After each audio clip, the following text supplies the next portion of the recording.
Si vous êtes naturellement jaloux, suivez cette vidéo jusqu'à la fin pour découvrir la liste des pays dans lesquels vous n'irez jamais chercher l'amour. En tête des nations les plus infidèles, on retrouve l'Italie et la France et aussi le Nigeria, dont les femmes seraient les plus infidèles au monde avec un taux de 70%. Voici donc 8 pays les plus infidèles au monde. Cependant, voici la question du jour. Embrasser est-il trompé? Répondez en commentaire à cette question avec une réponse bien argumentée. Je vous donnerai la réponse en fin de vidéo. C'est parti. La France.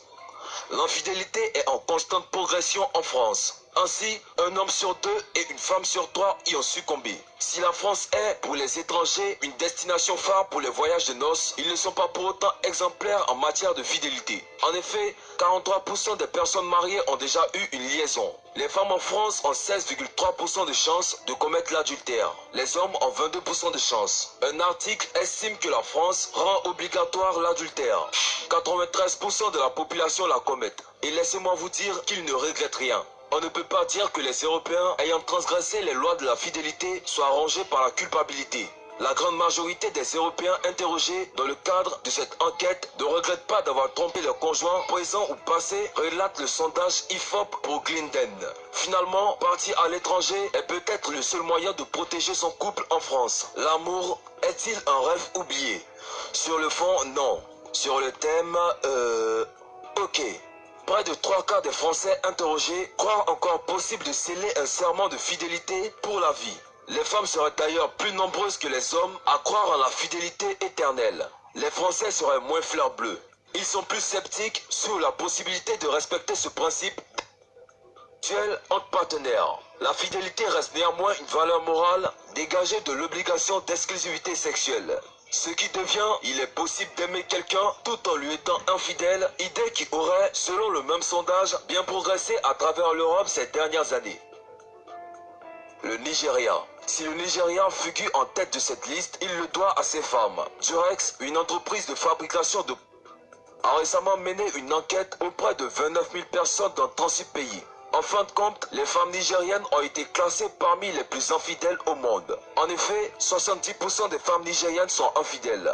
Autant dire que là-bas, c'est la jungle. Récemment, Major Sissoko, un soldat, s'est suicidé après que sa femme l'ait trompé. Le couple s'était séparé. Toujours en novembre 2011, Erelu Tola Solomon, une élite sociale à Lagos, a décidé de ruiner son mariage de 25 ans après avoir eu des relations intimes avec un homme d'affaires de la ville. Cependant, toujours dans le cadre de l'infidélité au Nigeria, laissez-moi vous raconter une petite histoire. Après plus de 15 ans en tant que conseiller thérapeute certifié du sexe, un homme nigérien découvre que tant de femmes nigériennes sont sexuellement insatisfaites et vraiment malheureuses, mais elles gardent toujours pour elles-mêmes car la culture nigérienne et les hommes croient que si une femme se plaint trop des rap, elle serait marquée comme une femme volage. Au lieu d'elle, la plupart du temps, ou toujours se plaindre de mauvaises expériences, elles trouvent toujours de l'aide en dehors de leur couple ou de leur fiançailles. Cependant, il existe des habitudes dangereuses qui en sont la cause, notamment 1. Utilisation de faux produits d'éjaculation prématurée. 2. Infection à long terme non traitée. Avant de poursuivre la vidéo, écoutez l'une des confessions d'une femme basée à Lagos et la solution qui a aidé son mari de façon permanente. Je suis Nkechi. Mon mari et moi avons vécu une très belle vie ensemble, mais cela ne faisait que 2 ans après le début de notre mariage, juste après la naissance de mon premier enfant. Notre fille sexuelle était presque morte, et quand nous avions quelque chose d'intime, c'était au mieux minable. J'ai pleuré plusieurs fois parce que j'étais affamé, non seulement d'amour et de sexe. Mes photos portaient de faux sourires, cachaient mon tourment intérieur. Mais il y avait ce gars qui savait lire entre les lignes. Il s'est présenté à moi comme Augustine. Des conversations sur internet nous sont passées aux appels et aux textos. Avant même que je le sache, j'invitais ce jeune homme dans mon foyer conjugal. Le premier jour où Augustine et moi avons fait l'amour, cela a suscité en moi une folle envie, je ne pouvais pas m'en passer. Ensuite, Augustine m'a révélé son secret et j'ai rapidement essayé de trouver le gros bâton d'Augustine et son secret de performance de plus de 25 minutes. J'ai présenté le secret à mon mari. Mon mari a appliqué le cadeau le même jour, je ne pouvais pas croire que c'était mon mari. Rappelez-vous que cette fixation faisait en sorte que certaines femmes fassent de faux pas sans que leur mari le sache, tout comme moi. Voilà, c'est tout pour la confession de cette jeune femme. Dites en commentaire si vous êtes une femme insatisfaite. Pourriez-vous en faire de même? On continue. L'Italie.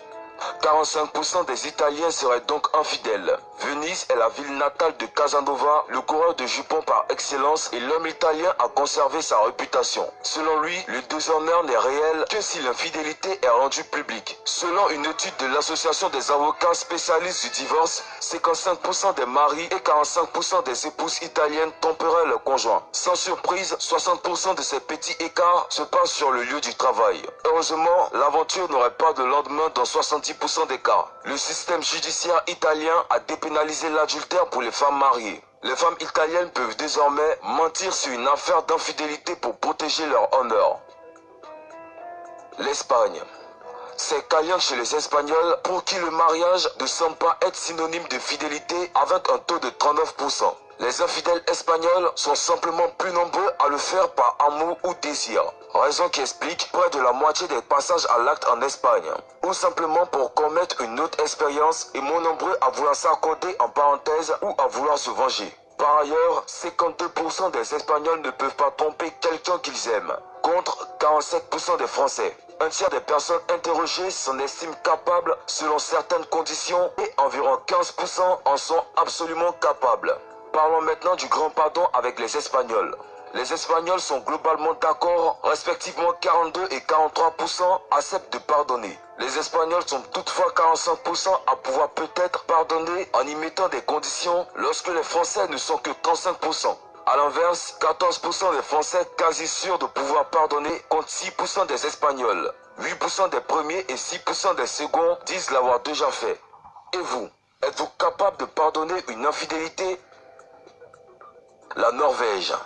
Décidément, l'adultère sévit fort en Scandinavie puisque la Norvège figure également en très bonne place dans ce classement des pays les plus infidèles avec pas moins de 41% des amoureux qui sont passés devant Monsieur le maire et n'ont pas tenu leurs promesses. Aussi drôle que cela puisse paraître, ce n'est pas pendant un long mois d'hiver que les Norvégiens ont envie de se réchauffer. La Norvège est réputée pour être un des pays les plus avancés en matière d'égalité de sexe. Ça tombe bien, puisque les Norvégiens sont carrément frivoles et que ça profite aussi bien qu'aux hommes qu'aux femmes. Et c'est qu'en été que les relations extra-conjugales explosent pile au moment où vous serez en vacances. Le Danemark, 41% d'infidélité. Copenhague a perdu son titre de capitale du sexe contre Amsterdam. De plus en plus de femmes s'inscrivent sur le site Victoria Milan à la recherche de plaisir avec un autre. Le Danemark est le pays où l'on est le plus heureux. Mais pas sûr que cela soit lié au taux élevé d'infidélité. L'enquête révèle également que les femmes sont de plus en plus nombreuses à s'inscrire sur ce site pour trouver une aventure. Cependant, les causes de l'infidélité au Danemark seraient la routine qui étoufferait la libido. Après plusieurs mois de vie à deux, Marie-Anne se montre décontenancée, infidèle à sa douce moitié en pensée. Elle a franchement envie d'aller voir ailleurs. Bien que ma relation avec ma blonde se passe super bien, on a plus autant du sexe qu'en au début. Avec elle, ma libido est à zéro. Pas étonnant que bien des infidèles admettent sauter la clôture parce qu'il manque de piment dans leur vie à deux. L'Allemagne, 45% d'infidélité. Les Allemands sont moins fidèles que les Français, mais ils sont beaucoup plus discrets. 60% des personnes interrogées croient que l'infidélité est moralement acceptable. Un pourcentage de 45% des femmes et d'hommes qui avouent avoir déjà trompé leur partenaire au moins une fois dans leur vie. Et du côté des femmes, les femmes les plus infidèles d'Europe selon le sondage seraient les Allemandes avec 43% d'entre elles qui avouent avoir déjà trompé au moins une fois dans leur vie. Un pourcentage qui se rapproche de celui des hommes anglais et qui reste néanmoins inférieur au résultat masculin. Une nouvelle loi est en train de se préparer pour y remédier. Il s'agirait en effet de contraindre les femmes à avouer à leur conjoint si leur enfant est né d'une relation extra-conjugale ou non. Il ne doit pas être facile de se demander si un enfant est le sien ou bien d'un autre. Cette dernière viserait à aider les hommes qui se trouveraient dans cette situation difficile. L'idée, contraindre les partenaires hommes contestant leur propre paternité à dévoiler l'identité des personnes fréquentées pendant la grossesse. La Belgique.